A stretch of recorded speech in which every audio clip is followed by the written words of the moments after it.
오셔서 우리가 함께 드리는 영광을 받아 주소서. 우리는 주님의 백성, 주님은 우리 왕이라. 왕이신 예수님 오셔서 좌정하사 다스리소서.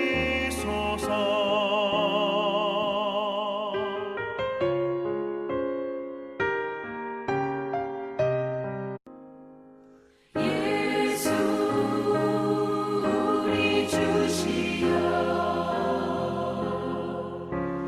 이곳에 오셔서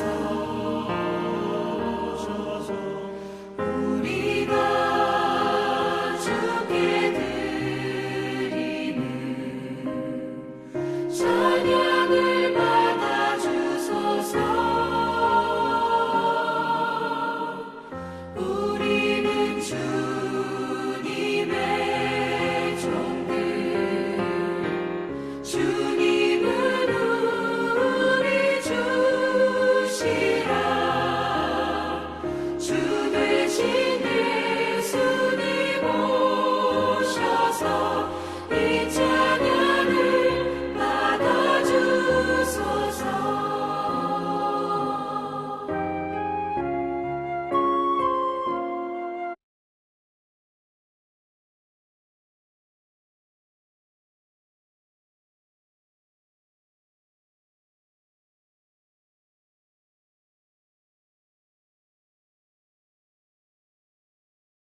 호흡이 있는 때마다 여호와를 찬양할지어다. 2024년도 5월 29일 수요일 KWMI 새벽기도회를 묵상하심으로 시작하시겠습니다.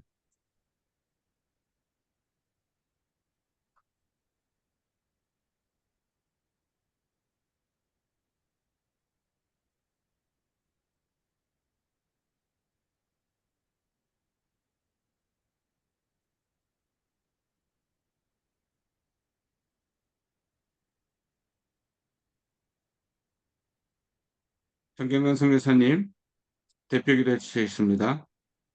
할렐루야. 새날을 주시고 아침을 예배로 시작해 하시는 주님만 영광받아 주시옵소서. 날마다 주님을 찬양하고 시시때때로 주님께 기도하게 하시니 감사를 드립니다. 우리의 간구하는 소리에 귀 기울이시고 기쁨의 소식이 날마다 풍성하게 하여 주시옵소서.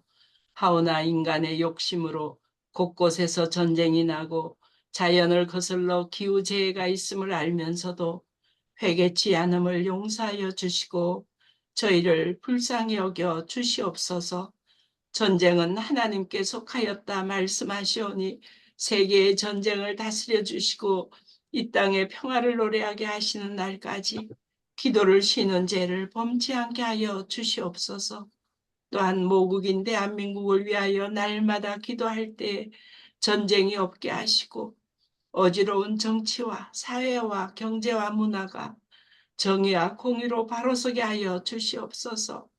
힘들고 연약한 자들을 긍휼히 여기시는 주님, 암으로 교통사고로 여러 가지 질병과 고통으로 눈물 짓는 자들의 눈물을 닦아주시고 주님을 사랑하는 선교사와 그 가족들의 아픔을 주님의 보혈로 씻어주셔서 치료의 광선을 발하여 주시고 외양간의 송아지처럼 기뻐 뛰게 하여 주시옵소서. 오늘 말씀을 들고 서신 강갈렙 선교사님께 능력의 두루마기를 입혀주시고 말씀이 선포될 때 하나님의 일하심을 맛보는 기적의 시간이 되게 하여 주시옵소서. 6월 25일에서 28일까지 KWMI 3회 선교대회를 허락하셨사오니 주님이 친히 인도하셔서 영광 받으시고 저희에겐 한량없는 은혜의 선교대회로 기억되게 하여 주시옵소서. 또한 다음 세대들이 함께할 지혜를 주셔서 150명의 다음 세대들이 오기를 기도하고 있사오니 그 일을 이루시는 여호와 하나님, 사막의 강을 만드시듯 선교사와 다음 세대들의 연합이 이루어지는 아름다운 선교대회가 되게 하여 주시옵소서. 오늘 우리의 마음 문을 열게 하셔서 주님으로 세상이 모르는 기쁨을 체험하는 KWMI 예배가 되게 하시고, 이를 위해 수고하는 성기미들을 기억하여 주셔서 하늘의 상급이 있게 하여 주실 줄 믿사오며, 십자가에 달려 돌아가심으로 우리 죄를 사하시고 구원을 이루어 주신 예수님 거룩하신 이름 받들어 기도하옵나이다. 아멘. 아멘.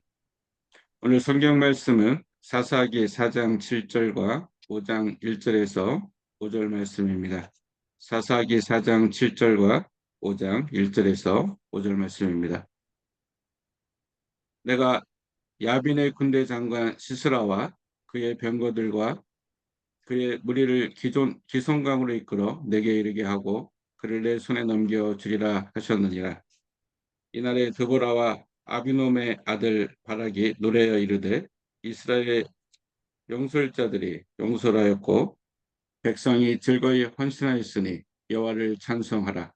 너희 왕들아 들으라. 통치자들아 귀를 기울여라. 나 곧 내가 여호와를 노래할 것이요 이스라엘 하나님 여호와를 찬송하리로다. 여호와여, 주께서 세일에서부터 나오시고 에돔들에서부터 진행하실 때에 땅이 진동하고 하늘이 물을 내리고 구름도 물을 내렸나이다. 산들이 여호와 앞에서 진동하니 저 신의 산도 이스라엘 하나님 여호와 앞에서 진동하였도다. 아멘. 특성은 나의 하나님 되겠습니다.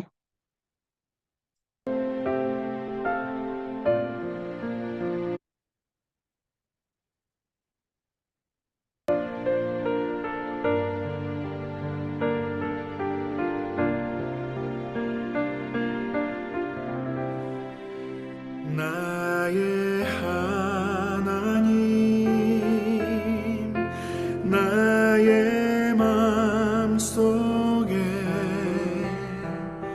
함께 하시니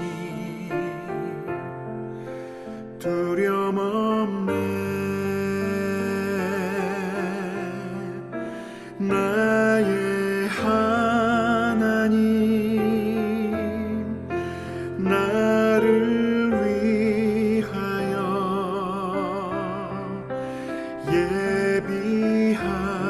예비하시니 감사해. 존귀하신 주 하나님을 나 소리 높여 찬양해. 기쁨으로 주 찬양해.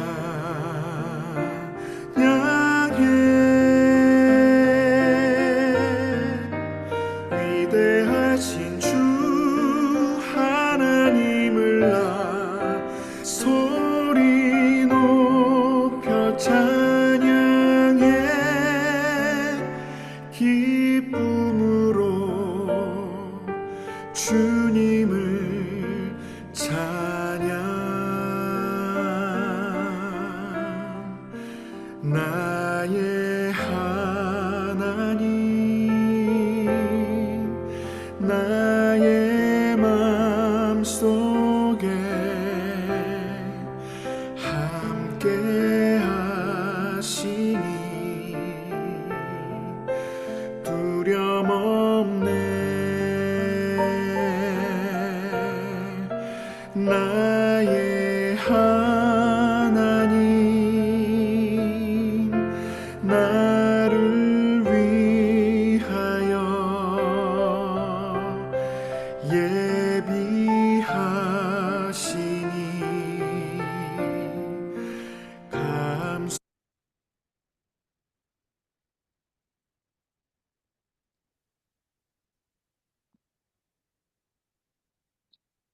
오늘 강사님은 침례교단 선교부 총무로 섬기시는 강갈렙 선교사님이십니다.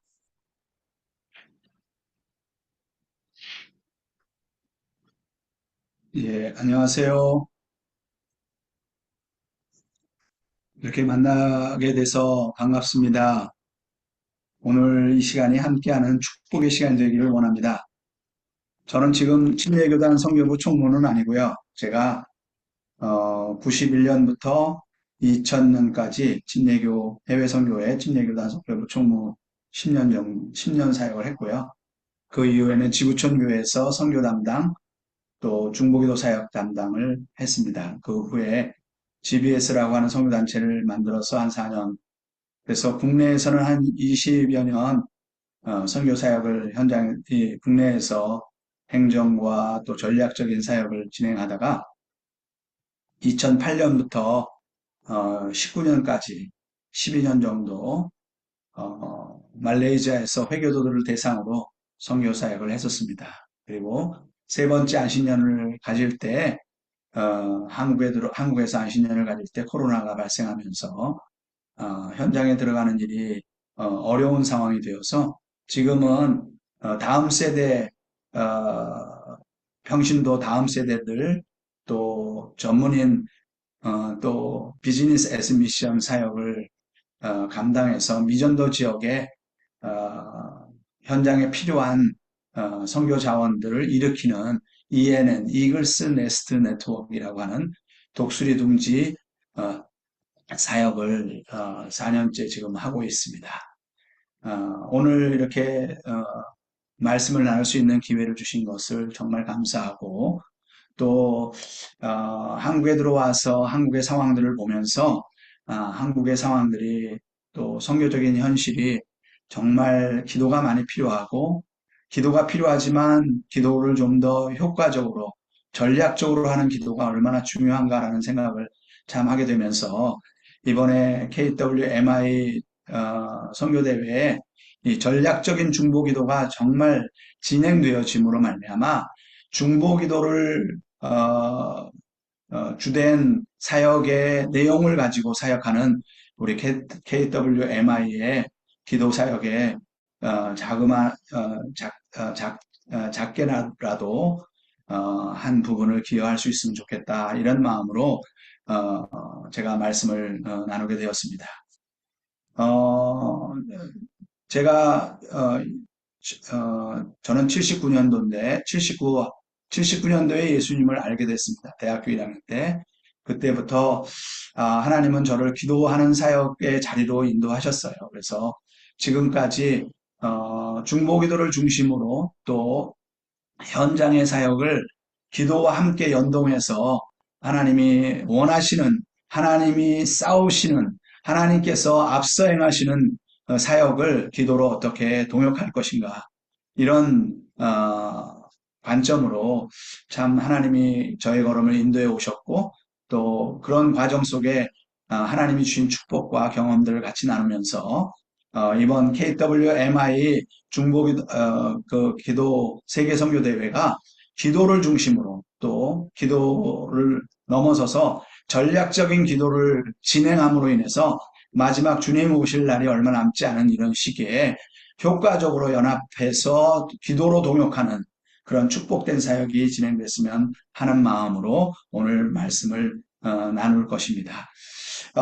아마 기도 선교 사역에서 기도를 강조하지 않는 분은 없을 거예요. 또 우리의 사역 가운데 기도가 얼마나 중요한 것을 우리는 사역 가운데 너무 잘 알고 있을 것입니다. 특별히 사역에 있어서 중보기도의 좋은 모델이 된다고 하면 출애굽기 17장 8절부터 16절 말씀이 늘 모델로 떠오를 것입니다.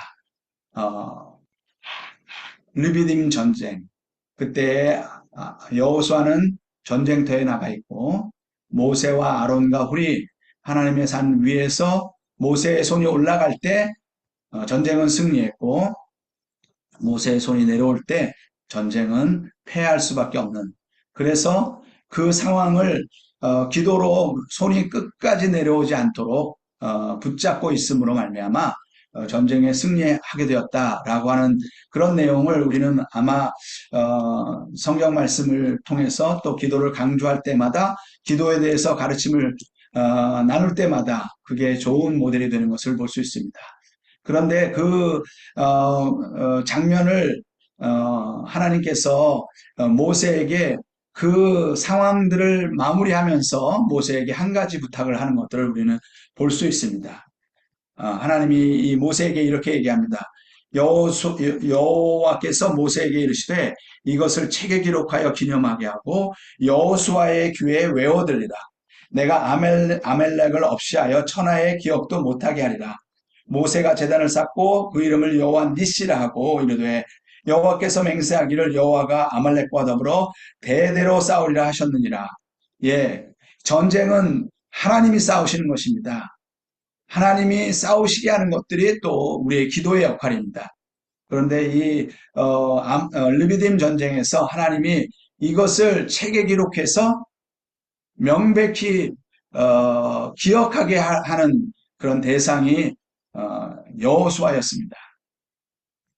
왜 이것을 기록해서 여호수아의 귀에 못이 박히도록 이것을 기억하게 했을까? 왜 여호수아 할까라는 생각을 할 때 여호수아는 다음 세대의 지도자이기 때문에 다음 세대 지도자가 이것을 생각해야 된다라고 하는 그런 취지였을 것입니다. 또 한 가지 취지는 이 전쟁의 승리의 자리에 여호수아는 없었습니다. 물론 여호수아가 현장에서 승리를 경험했고 그가 돌아올 때 개선장군으로 돌아와서 많은 사람들이 환호하는 그런 개선장군으로 돌아오는 장면을 기억할 수 있을 것입니다. 그런데 하나님은 그가 개선장군이 아니라 이 전쟁에서의 승리의 자리는 정말 여호와의 산 위에서 이 전쟁에 승리하게 하기 위한 모세와 아론과 훌이 함께 했던 그 장면이 진짜 전쟁의 승리의 자리였던 것을 여호수아는 생각해야 할 것이라고 생각했기 때문에 하나님이 이것을 기록해서 외워들리라고 말씀하셨다고 저는 믿습니다. 여호수아가 돌아올 때 내가 이렇게 전략을 진행했더니 승리하다가 또 이렇게 다시 패배하는 상황이 벌어졌을 때 이렇게 전략을 바꿨더니 이 전략에서 내가 승리했다 이런 잘못된 오해를 가지고 전쟁을 계속 이어갈 수 있는 여호수아, 그 여호수아에게 진짜 전쟁은 전략적으로 하나님의 전략을 가지고 기도함으로 말미암아 하나님이 싸우시는 그러한 싸움이었던 것을, 그래서 여호와 니시, 내가 끝까지 아말렉을 도말할 때까지 내가 싸우겠다 이렇게 말씀하셨죠. 오늘 제가 나누는 본문 내용도 또 다른 하나의 모델입니다. 그것은 드보라라고 하는 그러한 사람 이야기입니다. 오늘 제가 본문 말씀을 4장 4절부터 7절까지 먼저 이렇게 제안을 했었습니다. 근데 7절만 읽었는데요. 제가 4절부터 7절을 우리 성경을 펴시고 이 장면을 다시 한번 생각해 보겠습니다. 사사기 4장 4절부터 7절. 그때 랍비도세 아내 여선지 드보라가 이스라엘의 사사가 되었는데 그는 에브라임 산지 라마와 베델 사이에 드보라의 종려나무 아래에서 거주하였고 이스라엘 자손은 그에게 나아가 재판을 받더라. 드보라가 사람을 보내어 아비노함의 아들 바락을 납달리 게데스에 불러다가 그에게 이르되 이스라엘 하나님 여호와께서 이같이 명령하지 아니하였느냐? 너는 납달리 자손 스불론 자손 10,000명을 거느리고 다볼산으로 가라. 내가 야빈의 군대 장관 시스라와 그의 병거들과 그의 무리를 기송강으로 이끌어 내게 이르게 하고 그를 내 손에 넘겨주리라 하셨느니라. 예, 아마 여러분들이 기도에 대해서 많이 생각하고 또 이 드보라는 어떤 면에서는 그러한 사사이면서도 기도의 용사인 것을 알기 때문에 이 성경을 많이 묵상했을 거라고 저는 믿습니다. 여기에 드보라 사사기의 아주 중요한 상황인데요.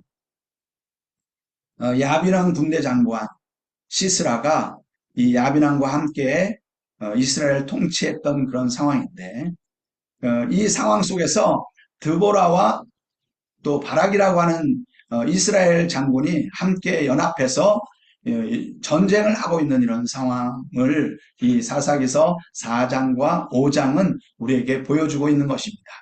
그런데요, 이 전쟁에서 어떻게 승리할 수 있었을까? 이것을 우리가 오늘 함께 생각해 볼 필요가 있는 상황입니다. 여기에 지금 이스라엘이 야빈왕 또 시스라의 군대 장관이 통치하는 그러한 상황에서 전쟁이 벌어지는 전쟁의 정황을 한번 우리가 살펴볼 필요가 있습니다. 일단은 이스라엘이 하나님께 기도했어요. 하나님, 우리가 지금 어려움을 겪고 있고 이 어려움 속에서 하나님이 도우셔야만 우리가 회개하면서 주님 앞에 나가서 하나님이 도우셔야 이 땅이 회복되고 이 땅이 변화될 것입니다.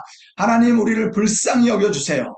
하나님 앞에 그렇게 나아가서 기도하던 이스라엘 백성의 기도를 들으시고 하나님이 이 전쟁을 일으켜서 이제는 이스라엘을 회복하는 이런 과정들이 전체가 기록되어 있는 내용입니다. 여기에 등장하는 인물 드보라, 또 바락이 그 전쟁의 중요한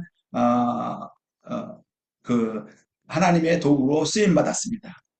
예, 이 전쟁에서 우리가 기억해야 할 것 세 가지 정도를 저는 생각해 봅니다.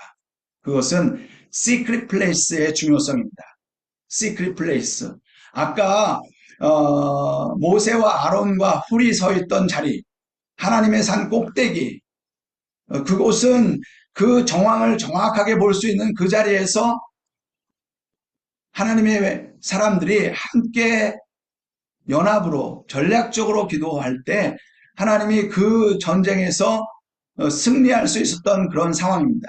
그 전쟁의 아주 중요한 자리는 여호와의 산이라고 하는 곳인데, 여기는 4절에 그때 랍비돗의 아내 여선지 드보라가 이스라엘의 사사가 되었는데 그는 에브라임 산지 라마와 베델 사이에 드보라의 종려나무 아래에서 거주하였고 이스라엘 자손이 그에게 나가 재판을 받더라. 드보라가 사람을 보내어 아비노함의 아들 바락을 납달리 게데스에서 불러다가 그에게 이르되 이스라엘 하나님 여호와께서 이같이 명령하지 않았느냐? 그리고 맨 7절 마지막에 그를 내 손에 넘겨주리라 하셨느니라. 저는 이 시크릿 플레이스라고 하는 곳을 여호와의 음성을 듣는 곳, 하나님의 인도하심을 받는 곳, 하나님의 눈으로 그 정황과 그 상황을 정확하게 볼 수 있는 곳, 하나님의 영적인 감각을 갖는 그 자리를 저는 시크릿 플레이스라고, 비밀스러운 곳, 하나님과 독대하는 자리, 하나님을 경험하는 자리. 사실 여러분들이 창세기 18장에 가보면 아브라함이 상수리나무 아래에 있을 때 천사들이 지나가는 것을 보고 소돔과 고모라를 증보하는 그런 상황들을 볼 수 있습니다.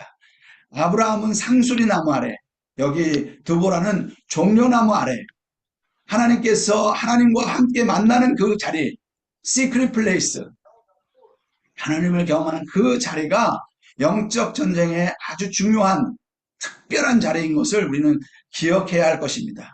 이번 우리가 선교대회를 한다 하더라도요, 선교대회는 앞에서 진행될 것입니다. 그런데 그 선교대회를 뒤에서 하나님의 눈으로 그것을 바라보면서 하나님이 싸우시게 하고 하나님이 일하시게 하는 기도의 자리가 너무 중요합니다. 그것도 전략적으로 기도하는 것이 얼마나 중요한가, 오늘 같이 나눌 내용이 그 내용입니다. 아까 아말렉과 싸울 때에도 사실은 우리는 연약한 사람이기 때문에 손을 들으면 이기는 걸 알면서도 우리는 손이 내려올 수밖에 없습니다. 그런데 아론과 훌은 그 상황을 정확하게 볼 수 있었어요. 그 시크릿 플레이스에서 정황을 보면서 또 모세를 보면서 이 두 사이에 어떤 연관성이 있는가를 살펴보면서 손이 내려오면 지는구나, 손이 올라가면 이기는구나. 저는 여기 우리 KWMI 기도하는 분들이 이런 하나님의 눈으로 정황과 또 하나님이 일하시는 것들을 같이 볼 수 있는 그러한 일이 있을 때 아론과 훌 같은 내 모습이 드러나지 않아도, 모세처럼 나타나지 않아도 정말 그 자리에서 기도하면서 이 일들을 이루어가는 분이 여기 KWMI에 있는 여러분들이라고 저는 믿습니다. 그렇기 때문에 오늘도 그런 마음을 같이 나누고 싶었던 겁니다.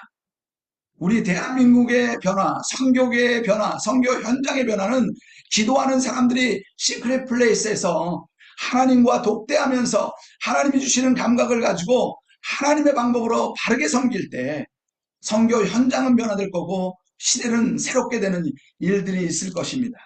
예, 이게 시크릿 플레이스라고 하는 특별한 곳, 아주 중요한 자리가 얼마나 우리에게 필요한지 이것을 우리에게 보여주는 것입니다. 두 번째, 이 전략적인 기도라고 하는 것은 시크릿 플레이스, 특별한 자리뿐만 아니라 현장과 또 기도하는 사람들의 연합, 함께 이것이 움직여 가야만 사역이 진행되는 것입니다. 자, 오늘 본문을 보면 승리하는 계속 이어서 나오는 내용이 12절부터 16절까지 거기에 어떻게 승리를 하게 됐는지를 기록하고 있습니다. 제가 또 읽겠습니다. 아비노함의 아들 바락이 다볼산으로 오른 것을 사람들이 시스라에게 알림해 시스라가 모든 병거 곧 철병거 900대와 자기와 함께 있는 모든 백성을 하루셋 합고임에서부터 기송강에 모은지라. 드보라가 바락에게 이르되 일어나라. 이는 여호와께서 시스라를 내 손에 넘겨주신 날이라. 여호와께서 너와 너의 앞서 나가지 아니하시냐 하신지라. 이에 바락이 10,000명을 거느리고 다볼산으로 내려가니 여호와께서 바락 앞에서 시스라와 그의 모든 병거와 그의 온 군대를 칼날로 혼란에 빠지게 하심에 시스라가 병거에서 내려서 걸어서 도망한지라. 바락이 그의 병거들과 그 군대를 추격하여 하롯의 닥고임에 이르니 시스라의 온 군사가 다 칼에 엎드려졌고 한 사람도 남은 자가 없었더라. 예, 여기에서 이 전쟁에서 10,000명을 거느린 이 바락의 군대가 철병거가 900대를 동원해서 온 야빈왕의 그 백성들이 모여서 이스라엘과 싸우는 이 아주 굉장한 절체절명의 상황에서 승리할 수 있었던 그런 그 장면을 여기서 요약을 하고 있습니다. 이 요약을 보면 우리는 어떻게 해서 이게 승리가 되었을까? 읽어보면 하나님이 함께 하셔서요. 여호와께서 함께 하셔서 그렇게 됐다고 그렇게 생각합니다. 근데 장면을 살펴보면 정말 이게 얼마나 절체절명의 상황인지 우리가 알 수 있을 것입니다. 4장 10절에 보면 바락의 군대는 10,000명이라고 해요. 10,000명. 그리고 시스라의 군대는 철병거 900대라고 합니다. 5장 8절 보면 5장 8절에 이렇게 얘기하고 있습니다. 5장 8절을 펴보세요. 무리가 새 신들을 택하였으므로 그때의 전쟁이 성문에 이르렀으나 이스라엘의 40,000명 중에 방패와 창이 보였던가? 이스라엘의 군사를 탈탈 털으면 40,000명이라는 거예요. 40,000명. 그 중에 그 40,000명의 전력을 보면 방패와 창이 보였던가? 방패와 창이 없다는 거예요. 40,000명 중에 방패와 창도 없고 사실 이스라엘이 블레셋이나 이런 다른 나라의 통치를 받을 때는 낫을 벼르려고 해도 허락을 받아야만 벼를 수밖에 없는, 왜냐하면 자기네들에게 언제든지 반역할 수 있는 그런 상황이기 때문에 무기가 될 만한 것을 허락지 않는 그런 상황입니다. 그런데 방패와 창도 없는 40,000명 중에서 가자, 하나님이 우리와 함께 하실 거야. 그래서 바락이 사람들을 모집했는데 10,000명밖에는 동원이 안 됐다는 거예요. 그 10,000명도 가지고 있는 무기라고 하면 낫, 호미, 괭이 뭐 이런 정도의 전력을 가지고 철병거 900대와 함께 싸워야 된다는 거예요. 철병거 900대니까 900명이 온 거 차원이 아닙니다. 고고학을 살펴보면 철병거가 900대가 움직인다고 하는 것은 거기에 기수가 있고 기장이 있고 또 주변에 부기장이 있고 또 주변에 보병이 함께하고 그래서 철병거가 900대가 움직인다 하면 한 20만, 30만이 움직이는 전력이라는 거예요. 그러니까 두려워 떠는 그리고 홈이나 낫이나 이런 걸 가지고 다볼산의 산 위에 있는 이스라엘 백성과 또 20만, 30만이 이 이놈들이 우리를 배신했어. 오늘은 이스라엘을 완전히 죽이는 날이야. 라고 소리를 지르면서 그 산을 에워싸서 뺑 둘러싼 이런 전쟁에서 어떻게 승리할 수 있었을까? 한번 우리가 좀 상상해 보세요. 그냥 10,000명과 뭐 한 900명 아니면 900 좀 한 뭐 그런 정도의 싸움이겠거니가 아닌 거예요. 절체절명의 상황이라는 것입니다. 그런데 하나님이 함께 하셔서 승리했다. 그러면 어떻게 하나님이 함께 하셔서 승리했는지를 그 내용을 우리가 좀 살펴볼 필요가 있습니다. 그게 5장 1절부터 5절 우리가 함께 읽은 또 다시 읽은 내용이 그겁니다. 거기 5장 1절부터 5절 보면 이날에 드보라와 아비노함의 아들 바락이 노래하여 이르되 이스라엘의 영솔자들은 영솔하였고 백성이 즐거이 헌신하였으니 여호와를 찬송하라. 너희 왕들아 들으라, 통치자들아 귀를 기울이라. 나 곧 내가 여호와를 노래할 것이요 이스라엘 하나님 여호와를 찬송하리로다. 여호와여 주께서 세일에서 나오시며 에돔들에서부터 진행하실 때 땅이 진동하고 하늘이 물을 내리고 구름이 물을 내렸나이다. 산들이 여호와 앞에서 진동하니 저 신의 산도 이스라엘 하나님 여호와 앞에서 진동하였다. 그 전쟁의 정황을 여기서 약간 볼 수가 있습니다. 정황의 내용을 살펴보면 산 위에 이스라엘 백성이 모여 있었어요. 10,000명이 호미와 낫과 괭이 정도를 가지고 두려워 떨면서 저 밑에서 20만 30만이 우리를 죽이러 올라오는데 우리가 어떻게 해야 되나 막 두려워 떨고 있을 그때에 여기 보면 4절 5절에 더 구체적으로 나와 있습니다. 주께서 세일에서 나오시며 에돔들에서 진행하실 때 땅이 진동했다고 해요. 하늘이 물을 내렸다고 해요. 구름이 물을 내렸대요. 어느 가서는 산들이 여호와 앞에 진동하니 저 신의 산도 이스라엘 하나님 여호와 앞에서 진동하였다. 하나님이 특별한 일을 벌이셨다는 거예요. 땅이 진동한다는 게 뭡니까? 지진 같은 거 아니겠어요? 산들이 진동한대요. 이 산과 저 산이 함께 진동하는 그게 무엇입니까? 천둥 같은 거 아니겠어요? 구름이 덮이고 캄캄해지는 상황. 거기서 비가 억수로 내리는 상황에서 이스라엘 백성들은 위에서 두렵고 떨리고 있는데 갑자기 산이 캄캄해지는 거예요. 그리고 비가 후두둑 그러더니 번개가 천둥이 팡팡팡 그러니 비가 홍수가 나면서 이런 상황에서 여러분들 생각해 보세요. 철병호가 달려가려고 막 할 때 우리나라 지금 현대 시절에 사륜구동이면 괜찮을 텐데 그 철병호가 아무리 발전이 됐다 하더라도 그게 이 홍수 같은 그런 상황에서 이 철병호가 무슨 의미가 있습니까?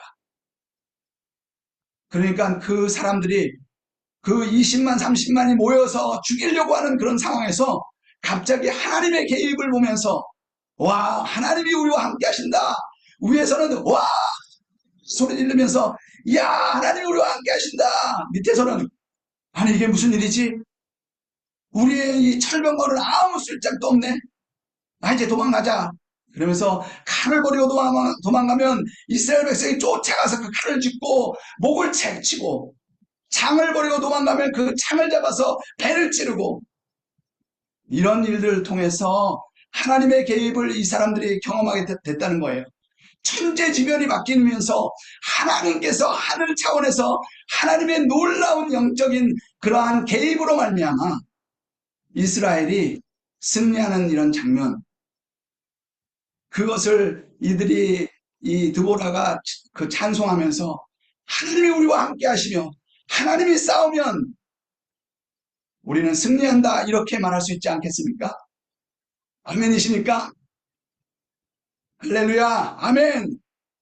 여러분들의 사역의 현장 속에 하나님이 개입하시는 그러한 기도를 하는 사역, 하나님이 개입하시는 승리의 사역을 모두가 다 담당하기를 축복합니다. 그런 사역의 현장에 계시기를 축복합니다. 아멘. 그런데 그걸 조금 더 구체적으로 보면 어떤 일이 더 있었는가가 19절부터 나옵니다. 19절 보세요. 5장 19절. 왕들이 와서 싸울 때 가나안 왕들이 무기또 물가 다락에서 싸웠으나 은은 탈취하지 못했대. 별들이 하늘에서부터 싸우되 그들이 다니는 길에서 시스라와 싸웠대. 여기 이상한 말이 등장해요. 별들이 싸웠대요, 별들이. 그때 별 볼 일이 있었습니까? 아까 우리가 나눴던 것처럼 하늘이 캄캄해지고 구름이 비를 억수로 내리는 이런 상황 속에서 별이 있었어요? 이게 무슨 의미일까요?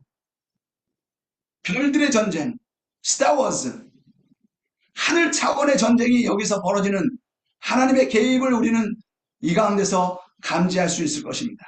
별들이 하늘에서도 싸우되 그들이 다니는 길에서 시스라와 싸웠다. 별들이 시스라와 싸웠대요. 기송강은 그 무리를 표류시켰으니 이 기송강은 옛강이다. 내 영혼아 네가 힘있는 자를 밟았다. 이것도 무슨 말일까? 내 영혼아 네가 힘있는 자를 밟았다. 그때에 군마가 빨리 달리니 말굽소리가 땅을 울리도다.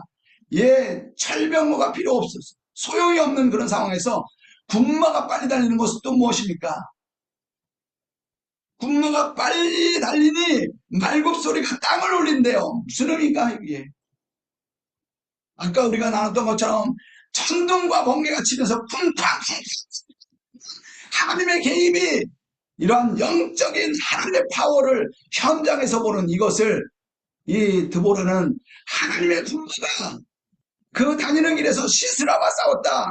별들의 전쟁, 하나님의 권세자가 이 시스라 정사와 권세를 장악하면서 이 시스라를 대적하고 하나님의 능력이 그 가운데 증거될 수 있도록 23절 여호와의 사자의 말씀에 메로스를 저주하라. 너희가 거듭거듭 그 주민을 저주할 것은 그들이 와서 여호와를 돕지 아니하고 여호와를 도와 용사를 치지 아니하였다.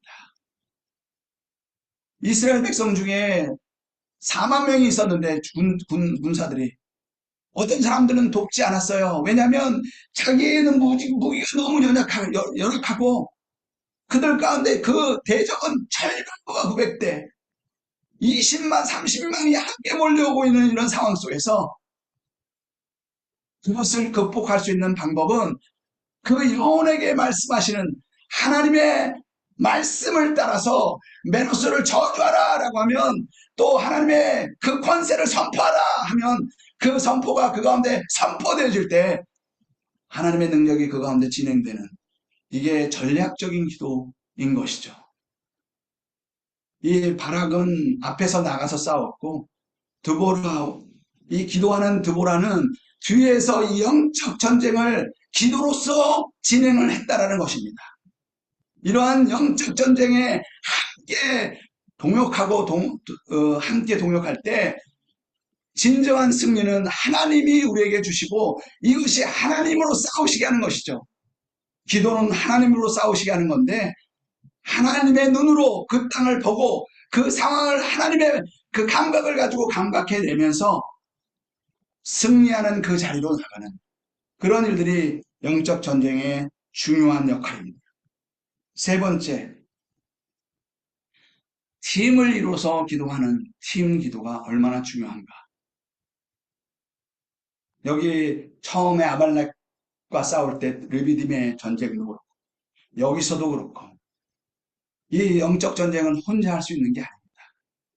함께 연합하고 현장의 사람들 또 기도하는 사람들 이게 함께 연합하고 동역하는 제가 KWMA 평창 기도대회에 평창 앵코이 대회에 저희 팀이 기도팀을 구성해 가지고 현장에 가서 앵코이 대회 2023년 5월 달에 있었던 앵코이 대회를 저희 팀이 가서 기도를 지원했어요. 또 요번에 천안에서 있는 KWMF 그 모임도 저희 팀을 구성해서 현장에 가서 기도를 했었습니다. 근데 현장에서 참 그런 경험을 많이 했어요. 하나님이 주시는 마음이 기도 속에 감지가 되고, 감지된 그것을 가지고 기도할 때 하나님이 그 모임 가운데 얼마나 엄청난 하나님의 은혜와 축복이 그 가운데 부어지는지, 우리 강대응 사무총장도 또 이근희 사무총장도 이번 대회는 좀 특별했어요. 다 그렇게 고백을 하는데 저는 알 수 있었습니다. 그런 승리하는 그러한 축복된 사역의 뒤에는 기도하는 사람들의 기도가 전략적으로 그것을 분별하면서 기도하는 기도로 말미암아 하나님이 미리 무엇인가 일어날 것에 대한 생각들을 주시고 그것을 함께 기도할 때 하나님의 역사가, 하나님의 개입이, 하나님의 능력이 현장에서 경험되는 것을 저는 현장에서 기도 사역을 인도하면서 볼 수 있었습니다. 이번 KWMI 선교대회도 그런 전략적인 기도 팀이 좀 형성되어서 제가 KWMF 기도하면서 제 마음 가운데 왜 여기 1000명이 넘는 기도하는 분들이 다음 세대를 위해서 천안에서 기도하는 그런 기도에 왜 함께 기도로 이걸 함께 하지 못할까? 그런 마음이 제 마음 가운데 막 질문이 됐었어요. 왜 우리의 기도가 왜 서로 KWMA, KWMF, KWMC, KWMI 이제는 마지막 우리는 함께 연합하고 연대하면서 한국교회가 지금 앞으로 10년이면 선교사의 숫자는 반토막이 납니다. 15년 지나면 이제 3분의 1밖에 남지 않아요. 근데 다음 세대는 목사, 선교사가 일어날 수 없는 그런 구조입니다. 그런데 그들의 삶의 현장을 가지고 하나님의 방법으로 에스더 같은 사람들이, 다니엘 같은 사람들이, 요셉 같은 사람들이, 다윗 같은 사람들이 어떤 사람은 정치적인 영역에서, 어떤 사람은 경제의 영역에서, 어떤 사람은 교육의 영역에서, 어떤 사람은 의사로서 함께 현장을 함께 연합으로 동역하면서 일어나야만 하나님께서 특별한 일들을 진행하실 거라는 거예요. 제가 독수리 둥지 사역을 진행하면서 하나님이 저에게 주신 마음이 그거였습니다. 앞으로 엔타임 주님 다시 오실 때는 독수리들이 일어날 거야. 에스더 같은 사람, 다니엘 같은 사람, 다윗 같은 사람, 또 다니엘 같은 사람, 그런 사람들, 요셉 같은 사람, 그 사람들이 레위인이 아니었지 않냐? 그 사람들이 사역자가 아니었지 않냐?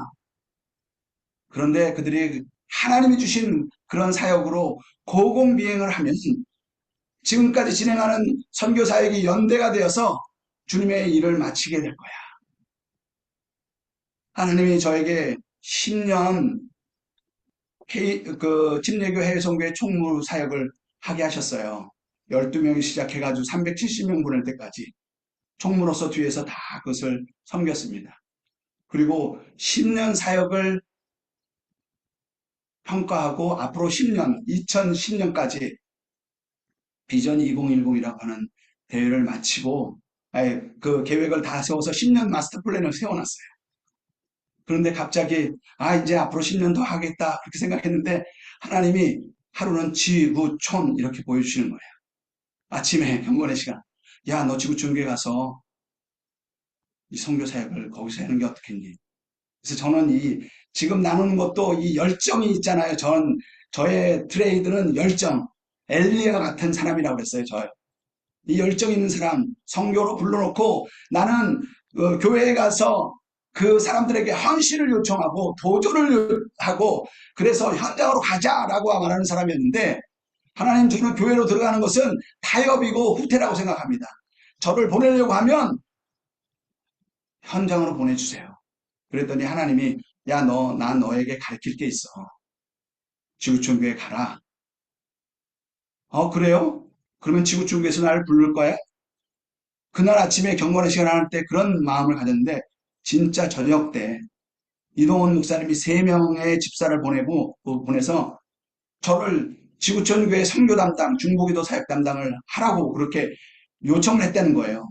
아침에 그 시간을 없었으면 저는 거들떠 보지 않았고 오히려 선교지로 나가려고 생각했던 사람이기 때문에 그렇게 생각했는데 하나님이 지구촌 교회 가서 너가 해야 할 게 있어.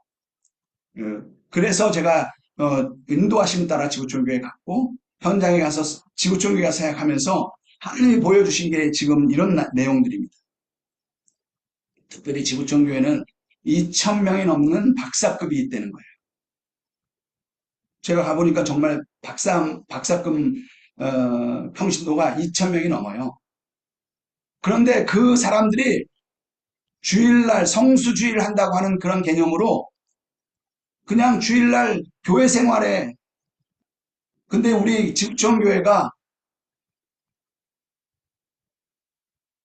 이 목장교회로 바뀌면서 셀교회로 전환하면서 우리 선교도 셀이 할 수 있는 정도의 선교를 해보자. 그래가지고 선교지의 필요가 뭔지를 잘 조사하고 그 다음에 우리 선교 자원들이 어떤 자원들이 있는가 이 필요를 바로 연결했어요. 예전에 선교부가 주관해가지고 1년 계획을 할 때는 1년에 200명, 300명이 장기 선교사, 단기 선교사, 또 선교 여행팀이 이렇게 진행됐었는데 선교지의 필요가 어떤 게 있고 그것을 누가 섬길 수 있는지를 이렇게 잘 조사해가지고 연결했더니 1년에 얼마만큼 움직였는지 아세요? 선교부가 할 수 있는 정도 했을 때는 1년에 200명, 300명이 됐는데 지구촌 교회가 할 수 있는 차원이 아니라 목장이 할 수 있는 차원으로 목장의 자원들이 현재 필요가 무엇인지를 확인하고 그렇게 연결했더니 1년에 2,000명, 3,000명이 움직였고 심지어는 5,000명이 움직이는 그런 사역들이 진행되더라고요. 그러면서 그 박사가 하루는 저한테 찾아왔어요. 선교지 갔더니 내가 국내에 있을 때는 아무런 쓸모가 없는 것처럼 보였는데 캄보디아에 갔더니 제가 가지고 있는 전문 영역이 이렇게 놀랍게 그 나라에 임팩트 있게 영향을 주는 걸 볼 수 있었어요. 선교사들이 10년, 20년 하는 그 일들을 일주일이면 다 처리를 하는 거예요. 비즈니스 하는 사람은 돈줄이 보인다 그러고 어떻게 그것을 도와서 선교를 함께 할 수 있는지 그리고 그 평신도들이 와가지고 목사님 요번에 가서 내가 했는데 이 부분이 부족해요. 1년 동안 준비해서 더 준비해서 갈 텐데 이제는 아이들과 같이 갈래요. 일단 현장에 가서 현장에서 섬기는 일을 했을 때 현장이 바뀔 뿐만 아니라 가는 그 사람들이 바뀌고 가는 그 아이들이 바뀌고 그래서 지구촌 교회에 선교의 새로운 생명들이 이렇게 열정들이 일어나는 것들을 볼 수 있었습니다. 예, 이게 함께 연합하고 동역하는 하나님의 전략적인 사역의 중요한 부분입니다. 예, 이런 사역의 가장 중심은 기도이죠. 기도 가운데 하나님의 인도하심을 따라 간다면 하나님이 이 마지막 때에 한국교회를 통해서 세계 선교와 함께 이제 주님이 원하시는 마지막 사역을 마무리하는 이런 시즌에 있게 됩니다. 이번에 KWMA에서 함께 나눴던 내용이 이거였습니다. MF도 그렇고. 우리 한국교회는 지금 다음 서방 선교의 끝자락에 와 있다고요. 근데 지금 일어나고 있는 부흥이 있는 자리마다 선교 현장에는 60%, 70%가 다음 세대예요. 그 사람들을 이끌 수 있는 사람들이 우리 같은 모르드게, 우리 같은 한나가 아니라 에스더 같은 사람들이 현장에 가서 그 일들을 함께 해야 되는데 한국의 다음 세대가 이러한 영적인 감각을 가지고 준비될 때 이제는 한국이 다음 세대에 일어나고 있는 아프리카 자원, 아시아 자원, 남미 자원과 함께 세계를 바꾸는 그 일들을 함께 연대할 수 있다는 것이죠. 예, 제가 여기서 다음 세대 사역을 하는데 그들은 우리와 다른 또 다른 세대, 또 다른 사람들이에요. 우리의 언어로 할 수가 없습니다. 그들은 그들 나름대로 하나님이 주시는 그들 안목과 커뮤니케이션 스타일, 그들이 좋아하는 그런 것들을 가지고 현장에 들어가면 여러분들 여기 오시는 분들 지금 대부분 다 나이 드신 분이시잖아요. 저도 마찬가지입니다. 제가 65세입니다. 그런데요, 젊이들은 그냥 가면 바로 섞여요. 그들 속에 하나님의 특별한 한국교회에 주신 유업을 가지고 현장에 함께 연합될 때 하나님이 놀라운 일들이 진행될 거예요. 저 개인적인 간증을 하면서 마무리하겠습니다. 제가 12년 말레이시아에 사역을 했어요. 회교도들 대상으로. 하나님이 네가 가지고 있는 경험 가지고 뭐 하려고 그러지 말고 그동안 한 30년 선교회에 있었지만 네가 그 경험 가지고 뭐라고 하지 말고 나와 깊이 있는 관계를 하고 있으면 내 눈으로 그 땅에서 하나님이 뭘 하는지 볼 거야. 그리고 너는 그곳에 내가 하는 그 일에 참여하면 좋겠다. 그러면서 하나님이 저에게 보여주신 자리가 있어서 그걸 가지고 말레이시아에서 M사역, 회교도 대상으로 사역을 했었습니다. 근데 회교 사역을 하던 하루 거기 라마단 금식 있잖아요. 라마단 금식을 저도 하고 있었어요. 근데 하나님이 제 마음 가운데 한국교회가 가지고 있는 유업이 뭐냐? 우리 어른들이 어떻게 한국교회가 부흥을 경험하겠느냐? 그것은 한국교회 우리 선배들이 어려운 일, 중요한 일 있을 때마다 담요 하나를 가지고 교회 장의자에 가서 자면서 하나님이 깨워주시면 기도하고 또 피곤하면 또 자고 또 깨서 기도하게 하면 기도하고 또 자다가 새벽 시간이 되면 새벽 예배 같이 참여하고 이제 집에 와서 밥 해놓고 일터로 나가는 우리 선배들이 그런 것처럼 너가 그냥 금식만 하지 말고 너 담요 가지고 그 네 사무실에 조그만 사무실이지만 거기에서 우리 선배들이 유업을처럼 그렇게 했던 그걸 네가 함께 하면 어떻겠냐 이런 마음을 갖게 하시는 거예요. 그래서 저도 30일 동안 그냥 담요 하나 가지고 사무실에 가서 철야를 계속 했습니다.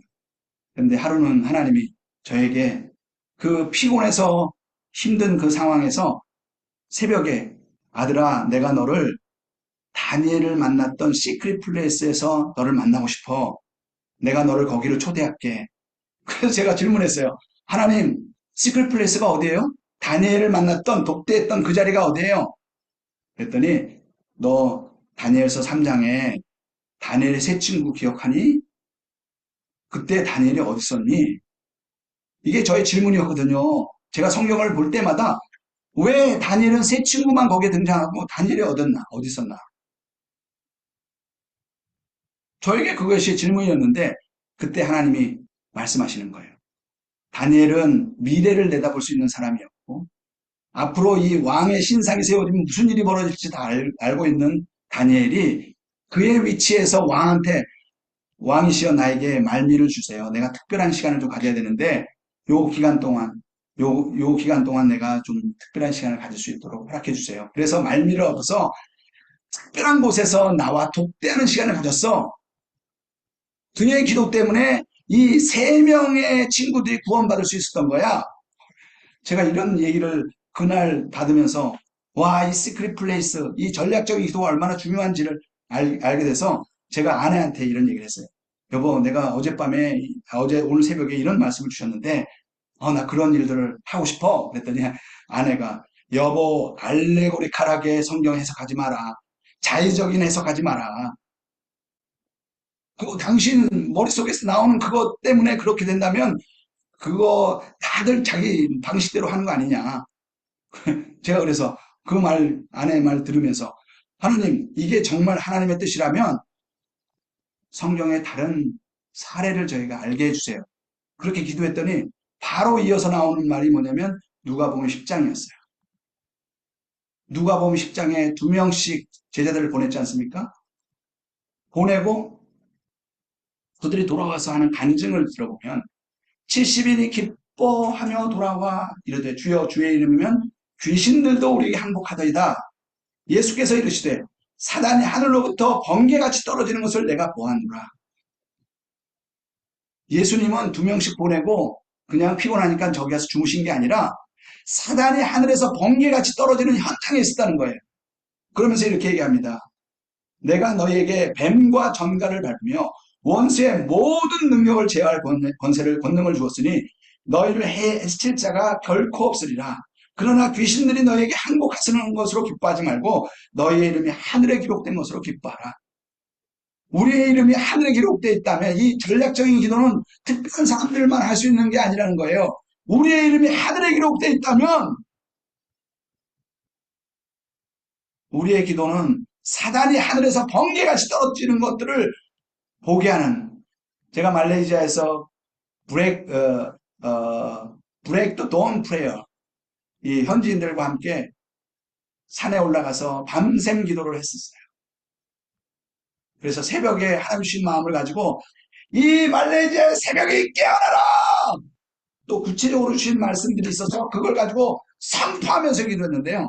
한 달에 한 번 기도했었는데 근데 그 사람들이 너무 은혜를 받으니까 우리 매주 합시다. 또 매주 할 때 금요일만 하지 말고 월요일 일터 갈 때 가기 전에 우리가 기도하고 합시다. 막 그렇게 현지인들이 막 그런 기도가 일어나는 걸 보면서 이 전략적인 기도가 얼마나 중요한가라는 것을 제가 볼 수 있었습니다. 여기 함께 우리 KWMI 기도사역을 하는 여러분들,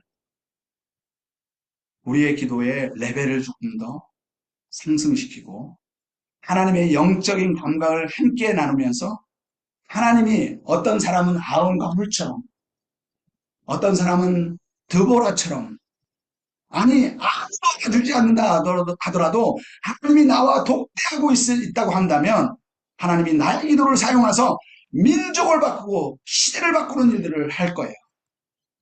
여러분들 위대한 세대에 일어나라 유튜브로 한번 쳐보세요. 하나님이 한국에 왔을 때 한국교회가 무너지는 현장을 보면서 그 영역에 하나님의 사람들이 함께 기도하고 다음 세대가 일어날 것을 하나님이 마음을 주셔가지고 지금 대한민국 강릉 한복판에서 그 일들을 지금 하고 있어요.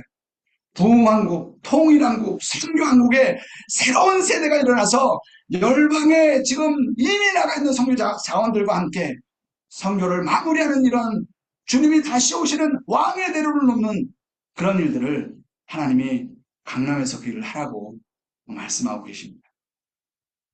저는 여기 기도하는 여러분들과 함께 그렇게 기도하면서 다음 세대가 하나님의 군대로 일하는 걸 보고 싶어요. 하나님의 한국교회에 우리 다음 세대를 그들의 유업을 되찾고 기도로 돌파해내고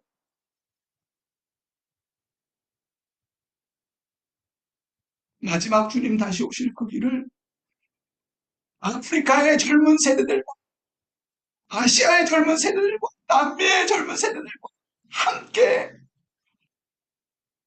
어쩌면 우리는 에스더를 위해서 에스더를 데려다가 모르드게의 시다발이 하는 차원이 아니라 왕의 레벨에서 네가 네 일을 해라. 요셉을 데려다가 비즈니스 영역 속에서 그 일을 해라. 다윗 정치적인 영역에서 그 일을 해. 다니엘 같은 그는 바사고 군을 움직이는 영적인 기도를 했던 존재 아닙니까? 하나님이 우리 교회, 한국교회를 이렇게 다시 깨우시는 역사들을 우리가 보기를 원합니다. 우리 그런 기도로 마무리를 좀 했으면 좋겠어요. 하나님, 우리 기도를 살려주세요. 한국교회 우리의 선배들이 기도로 돌파했던 이 기업을 우리에게 다시 회복시켜 주시고 이제 한국교회 다음 세대 젊은이들이 기도의 현장 속에 깨어서 하나님이 원하시는 방법의 사역을 하늘 차원에서 이 땅 가운데 진행하는 그런 사역을 감당할 수 있도록 우리 함께 마지막으로 함께 심해서 기도하고 사회하시는 분이 나와서 기도로 마무리해 주시길 기도하겠습니다. 주여!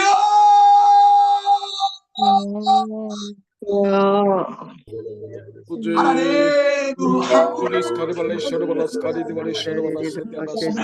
한국교회 가운데 하나님의 새로운 일을 감사합니다. 아버지 하나님, 우리 강가를 세상의 기도합니다.